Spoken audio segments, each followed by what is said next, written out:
생명의 삶 5월 31일자 하나님과의 동행 조건 언약 준수와 거룩함이라는 제목으로 말씀을 전하겠습니다. 저는 오늘 본문을 통해서 한 가지 질문을 가지고 말씀을 함께 나누고자 합니다. 어떤 질문이냐면 왜 하나님께서는 시내산에서 돌판을 주셨을까라는 질문입니다. 돌판은 우리가 잘 알다시피 하나님의 계명을 의미합니다. 하나님은 오랜 광야 생활을 이제 해야 되는 그 출발점에 서 있는 이스라엘 백성들에게 물이 있는 곳을 어떻게 파해야 되는지, 그리고 우물을 어떻게 파야 되는지, 그리고 적군을 만났을 때 어떻게 싸워야 하는지 그 전략을 먼저 가르쳐 주는 것이 아니라 지금 하나님의 법을 먼저 주시고 있습니다. 그 이유는 이전까지는 이들이 하나님을 알고는 있었습니다. 조상으로부터 전해 내려오는 그 하나님을 듣고 알았지만 이들은 오랜 애굽 생활 그리고 노예 생활로 인해서 하나님의 백성으로의 모습, 그러니까 알고는 있지만 이들의 삶과 사고와 모든 것은 하나님의 백성의 모습을 갖추고 있지 않았기 때문에 하나님께서는 이들에게 그 백성으로서의 모습을 먼저 갖추도록 하는 것이죠. 이들은 하나님을 안다고 해서 하나님의 법에 머물러 있고 하나님의 법에 매여 있는 백성들이 아니었습니다. 이들은 하나님을 알지만 무법한 자들이었습니다. 이 무법한 자들은 어떠한 의미를 가지고 있냐면 죄를 깨닫지 못한다, 이런 의미를 가지고 있죠. 이러한 하나님의 율법, 그러니까 법과 이 죄의 관계에 대해서 로마서 5장 13절에서는 이렇게 말하고 있습니다. 죄가 율법 있기 전에도 세상에 있었으나 율법이 없을 때에는 죄를 죄로 여기지 아니하였느니라. 이스라엘 백성들은 이제 애굽의 노예가 아닙니다. 이제는 하나님의 백성으로, 하나님의 군대로 이들은 살아가야 합니다. 그러기 위해서 이전의 법을 다 버리고 새로운 이제 하나님 나라의 법을 이제 따라야만 한다는 것이죠. 그리고 이 법을 따르는 자들만이 하나님께서 약속하신 그 약속의 땅으로 들어갈 수 있고 그 언약 성취를 경험할 수 있다는 겁니다. 그렇게 하나님께서는 이제 막 광야 생활을 시작하는 이들에게 하나님의 법을 먼저 주시고 하나님의 법이 인도하는 대로 또 광야에 머물 때에는 이 하나님의 법궤, 이 하나님의 법을 중심으로 진영을 이루도록 명령을 하셨습니다. 그래야 이들은 이 험악한 광야에서 안전을 보장받을 수 있고 약속의 땅을 받을 수 있기 때문이죠. 그런데 지금까지 익숙했던 이 사고방식과 생활 습관을 바꾸는 게 여러분 하루아침에 이게 가능합니까? 우리가 습관을 바꾸는 게 너무 힘들잖아요. 어릴 때에 그래서 우리가 자녀를 교육할 때 어떻게 합니까?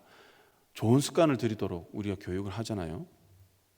이처럼 한번 우리 몸에 배인 습관을 고치기가 너무 힘든데 지금 이 이스라엘 백성들은 430년 동안 10년, 20년도 아니고 430년 동안 애굽 문화에 익숙한 자들이었습니다. 그들은 지금 이 광야에 나와서 너무나 지치고 힘든 것이죠. 지금 이 광야에서 머물러 있는 것, 집도 없습니다. 애굽에서는 노예 생활을 했지만 그래도 집은 있었습니다. 머물 곳이 있었고 갈 곳이 있었고 하루의 계획을 세울 수 있었고 내일의 일을 예측할 수가 있었습니다. 그런데 이들은 이제 광야에 나와서 머물 곳이 없습니다. 내일 어떠한 일이 일어날 줄도 모릅니다. 하나님이 언제 이 장막을 걷어서 떠나라고 할 줄도 모릅니다. 이러한 불안한 미래 속에서 이들은 살아가야만 한다는 것이죠. 그렇기 때문에 이들에게는 이 하나님의 법이 너무나도 어색할 뿐만 아니라 거추장스럽고 불편할 것입니다. 그래서 이들의 광야 생활을 우리가 보면 어떻습니까? 하나님의 말씀에 정말 순종을 잘하고 그렇게 살아갑니까?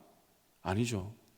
끊임없이 하나님 말씀에 불순종하고 자기의 감정대로 자기의 생각대로 판단하고 생각하면서 살아가는 이들의 모습, 광야 생활 동안 비일비재하잖아요.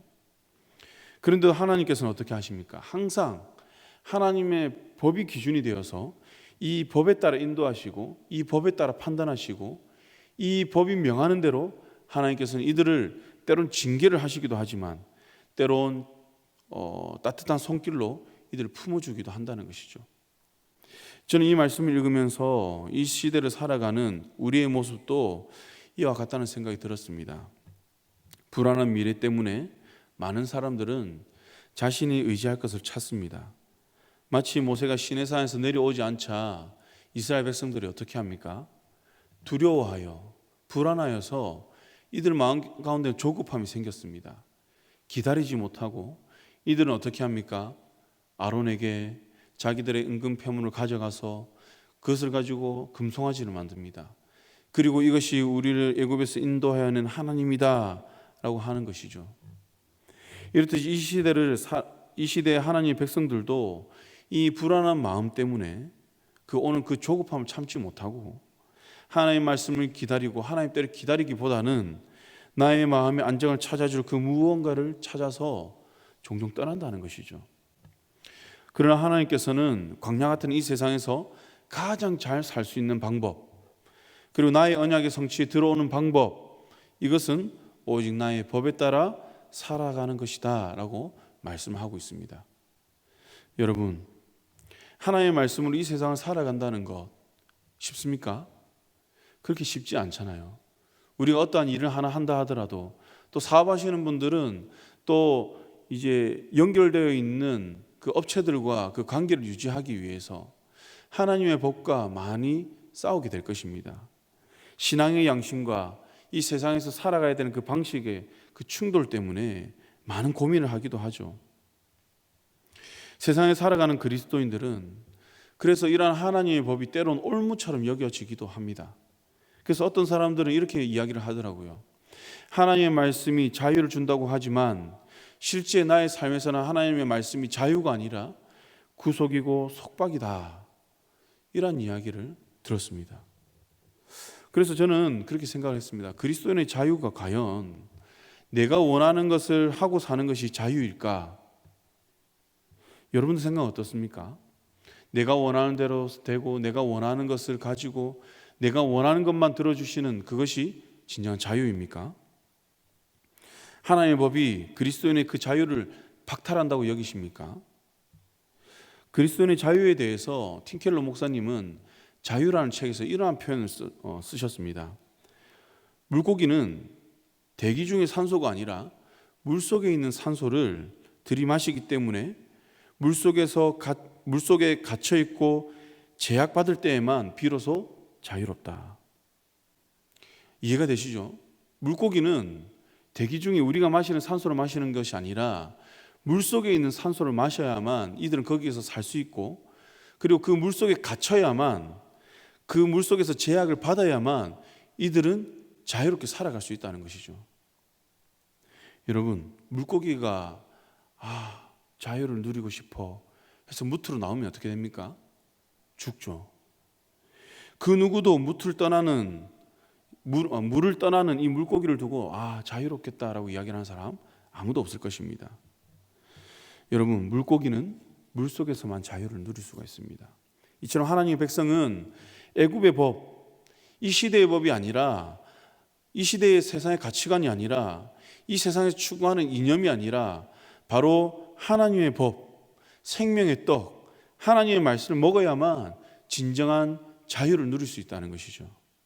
그런데 우리는 계속 물고기가 물을 떠나고자 하듯이 하나님을 떠나려고 합니다. 이는 결코 하나님의 인도함을 받는 방법이 아닙니다. 하나님의 약속을 받을 수 있는 방법도 아닙니다. 여러분, 우리 그리스도인들은 하나님의 법 안에 있을 때, 하나님의 법에 갇혀 있을 때 우리는 참 자유와 행복을 누릴 수 있다는 것을 기억하시기 바랍니다. 이제 말씀을 맺겠습니다. 여러분, 본격적인 이제 광야 생활 시작하기 전에 이들에게 필요한 것은 지형을 읽는 능력, 군사 전략과 같은 그러한 방법이 아니었습니다. 하나님의 백성에게 가장 먼저 요구되는 것은 무엇이냐면, 우리가 생각하는 그 무법한 자유가 아니라 하나님 법에 매이는 것입니다. 광야에서는 이 법에 매일 때에 광야에서 생명을 건질 수가 있습니다. 이 광야에서 하나님의 법에 매일 때에만 대적의 공격으로부터 승리를 거둘 수 있다는 것이죠. 하나님은 이를 아시고 자신의 백성에게 가장 필요하고 가장 중요한 것을 먼저 주시는 것입니다. 하나님은 이 법을 통해서 너희의 능력으로 행할 수 없는 모든 일을 내가 행할 것이고 내가 먹이고 입히고 정복하라는 그 약속들이 다 이루어질 것이다 라고 말씀하는 것입니다. 여러분, 이 시대를 살아가는 우리 그리스도인, 이 그리스도인들도 마찬가지라는 거죠. 우리는 하나님의 법에 매이는 그 은혜가 있어야만 합니다. 우리 인생의 성공은 다른 어떠한 것에 있는 것이 아니라 하나님의 법에 매이는 것이 있는 것을 믿으시기 바랍니다. 그 이유는 우리가 하나님께 매일 때에 하나님이 일하시기 때문입니다. 여러분, 하나님이 여러분들 삶에서 일하시게 하기 바랍니다. 그래야 할 때에 우리 삶에 막힌 담이 무너지고 마른 땅에서 샘이 솟아나고 또 우리에게 생명을 주신 그 하나님의 은혜를 우리가 경험할 수 있습니다. 그리고 우리가 하나님의 법에 매일 때에 우리의 삶에서 하나님께서는 먹이고 입히고 재우고 또 참된 그 구원의 은혜를 또 참된 그 자유를 누리게 하시는 것을 믿으시기 바랍니다. 그래서 우리가 오늘 하루 하나님의 법에 매임으로 우리가 하나님 주시는 그 은혜를 풍성히 누리며 또 우리 교회를 위해서 기도하실 때에도 이렇게 기도를 했으면 좋겠습니다. 하나님, 우리 교회가 세상의 방식이 아니라 하나님의 법에 매이는 교회 되게 해주십시오. 그래서 이 세상 풍파에서 우리가 좌초되는 것이 아니라 하나님의 법에 매임을 통하여서 하나님의 인도하심만 받는 참된 그 교회가 되게 해달라고 또 우리가 부르짖는 간구하는 그런 오늘이 되기를 소망합니다. 함께 기도하겠습니다.